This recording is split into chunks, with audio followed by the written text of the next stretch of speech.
Hello again, and welcome to the 8th episode of The Dark Tower. This episode is probably going to be a little bit late because I was delaying things a bit and hoping that I would get my new sound card before I had to record another episode. But it doesn't look like I'm going to get that until tomorrow, so we'll record one anyway. We're currently using my internal sound cards because I could not get the USB sound card to work at all, so we'll forget about that for a moment. So anyways, the path is basically done. I went ahead and finished it off. As you can see, I used the blocks as support pillars coming out of the wall to support the path. And we'll take a look at it from, if I can manage to not kill myself. We'll take a look at it from down here. I think it looks pretty good, and I'm sure there's stuff that would look better, but this is the first time I've actually done anything quite like that. So, I'm sure I'll figure something out better next time I try and do it. But anyways, what I basically wanted to do today, this episode probably won't be terribly long. I don't know if I showed you this alcove I added last time. I may have, so I'm not going to spend too much time on that. But anyways, what I want to do today is put the door in. Now, you may be wondering what is so special about putting a door in, but you'll see. I do not have any kind of redstone mod. I have not really come across any that I'm entirely pleased with.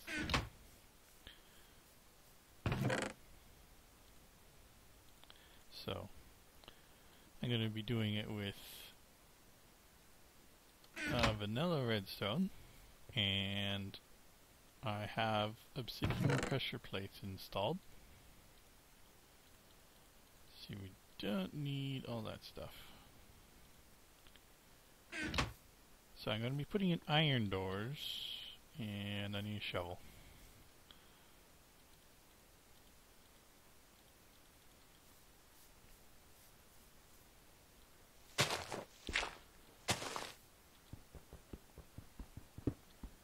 And we're going to do this in such a way that any pressure pad you stand on will open both doors.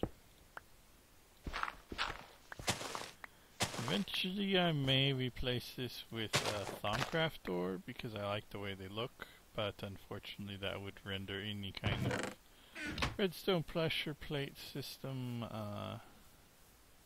useless, so well, for now, we'll just do this.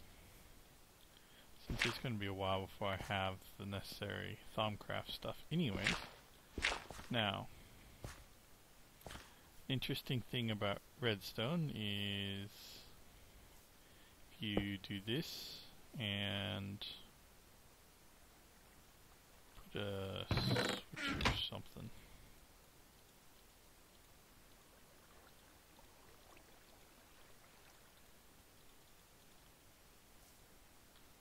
You put a switch or a pressure plate on a block like this, it will power the redstone that goes underneath the block. So that is going to be a key point for what we're doing over here. But first of all, I need to dig it out under the blocks.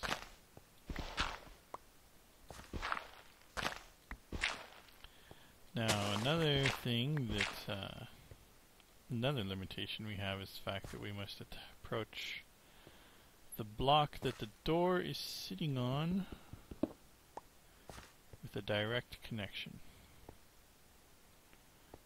Let me go sleep for a moment.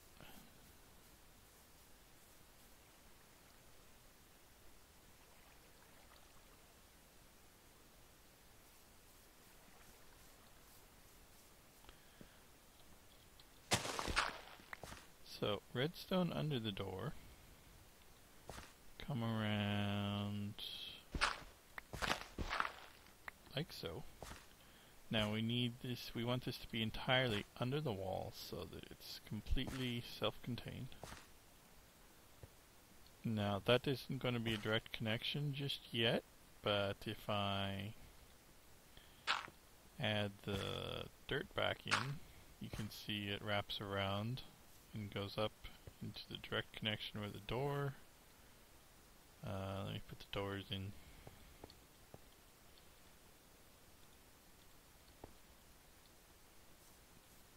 Attached to the block that the door is on.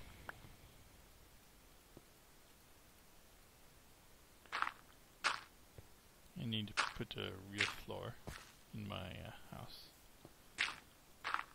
But I'm waiting for the Thaumcraft wand of equal trade before I do that. But anyways, we have our obsidian here, which we can turn into obsidian pressure plates. The nice thing about these is that only players can trigger them, not mobs.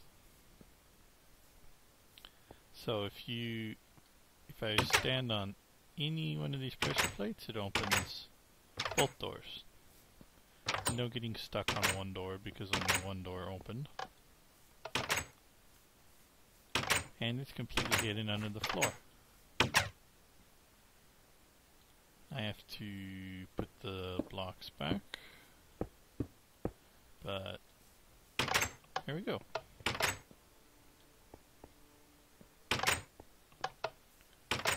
Wouldn't even know the redstone was there.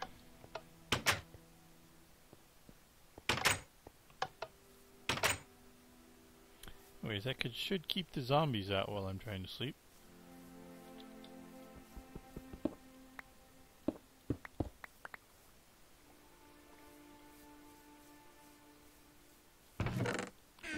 So, now that that is done, the next thing that I want to probably start working on is, let's see, I probably at least lay out the dimensions for the next layer of the tower. Now one of these episodes, maybe next episode, I need to head off towards, there's a desert off that way that I found a saltpeter deposit. And I'm going to need some of that. Because as I mentioned before, I did go ahead and added some nice looking glass to railcraft. So, and it requires saltpeter in the recipe, so I need some of that. Let's see, I need bricks. And random other stuff. I don't.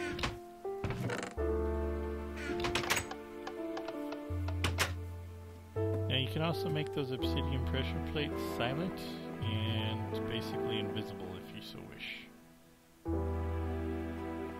I have not decided if I need to do that yet. Anyways, the tower, I'm thinking I'm going to offset it.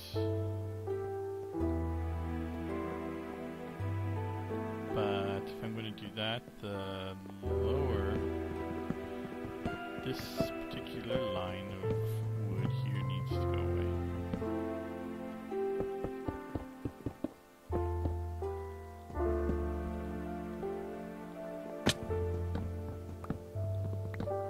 I mean, you'd never be able to tell the difference unless you knew that it was built that way, but I know that it's built that way, so.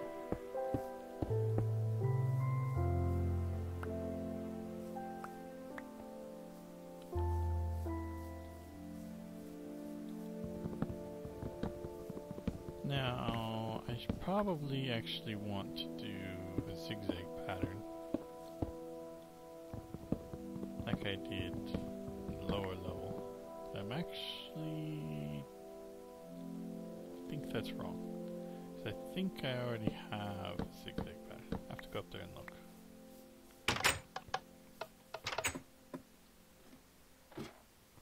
Yeah, I should be able to do... Yes. Like so.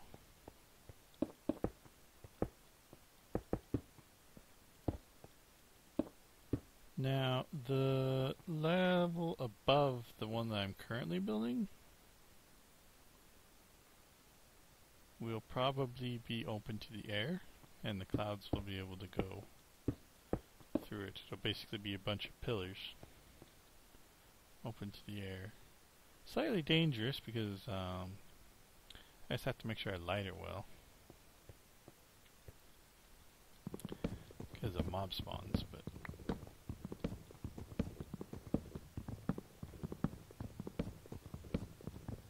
not sure how tall these outer towers are going to be. Definitely going to be shorter than the main tower. Not quite sure how much.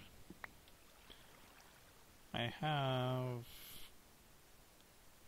about 100 blocks or so. 130 some blocks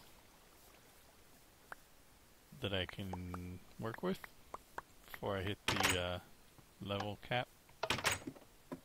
Which I think, considering the fact that I only make each level typically about 5 or so blocks tall in general, that's more than enough space. And I'm really bad at that. I like to fall off when I'm doing stuff like that.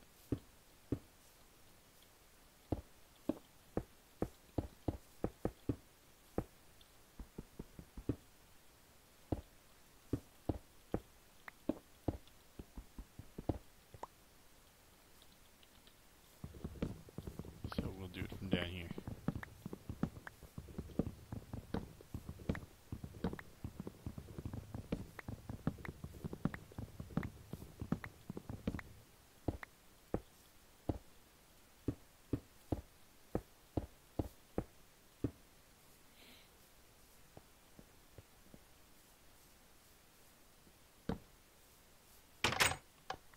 Now you see I put a column on the along here on that other one. So I'm probably going to do that. Gives it a nice, not so smooth.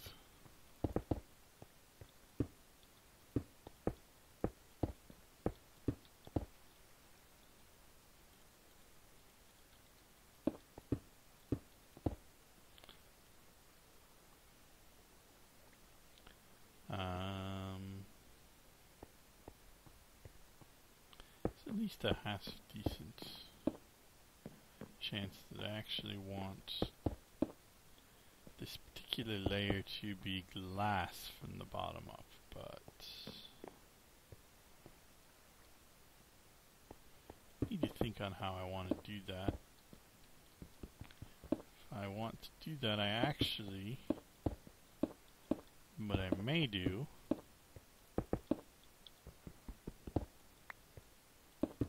is make this floor higher, or 2 blocks thick, one of the two.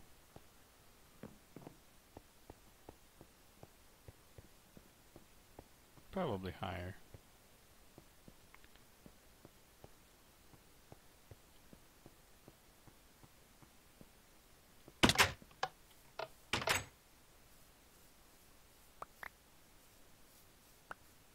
Although admittedly,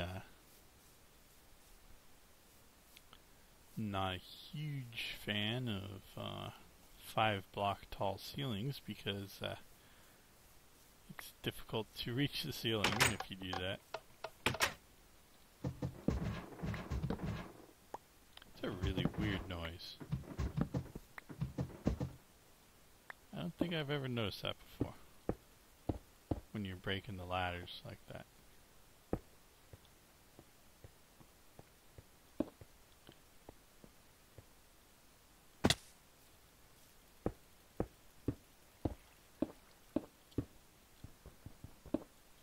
So I'm not quite sure what I'm going to do with the outside. But it'll definitely look better when I put the better glass in on the windows. I may actually have smaller windows in this level. I mean, I like having a lot of windows, generally. Because I like to be able to see the terrain, but whether or not we wish to do that this time, I'm not sure, because even though I do like seeing the terrain, there's some really cool stuff you can build if you don't constrain yourself by having everything filled with windows.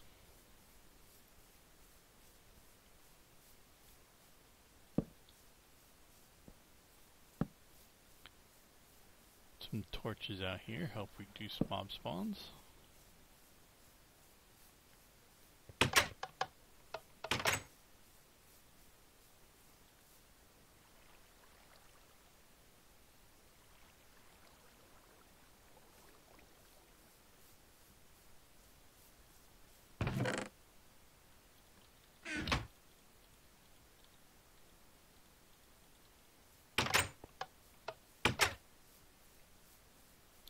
So, I need to tear that floor up, and it's going to actually be similar to my forgecraft house, in that it's going to be a balcony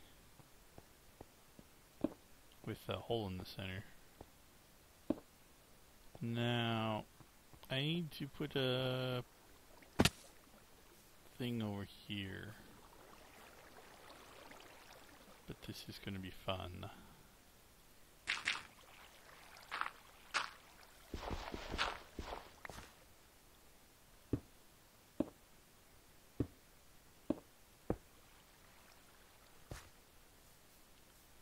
And I need to go lower.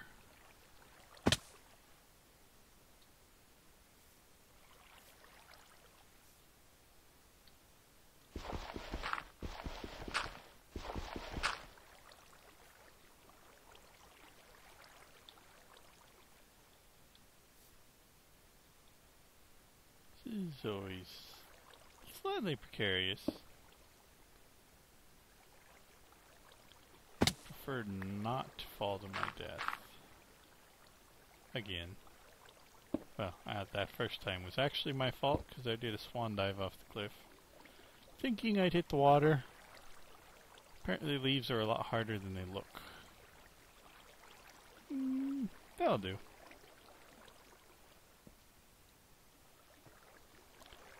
If I can get back up here without dying.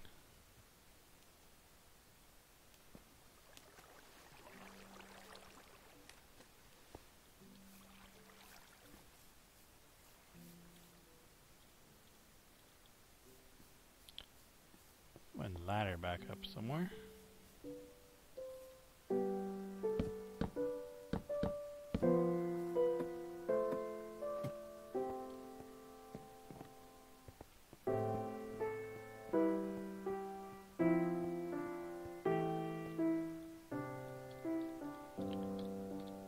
This is when I'm really glad that I finally took care of those wisps.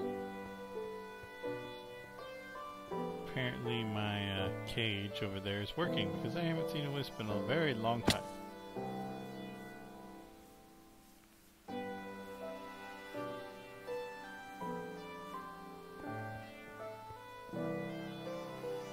You see that wisp spawned outside of the inner ones? Which is why I was still having issues.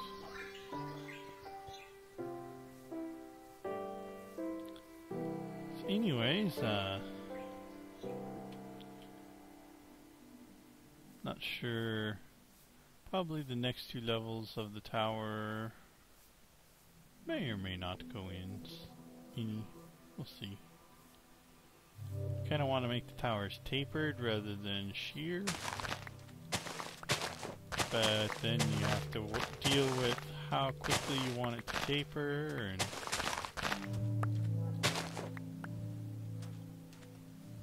how tall you want it to be, and if you taper it too much, you end up with a short tower. If you taper it not enough,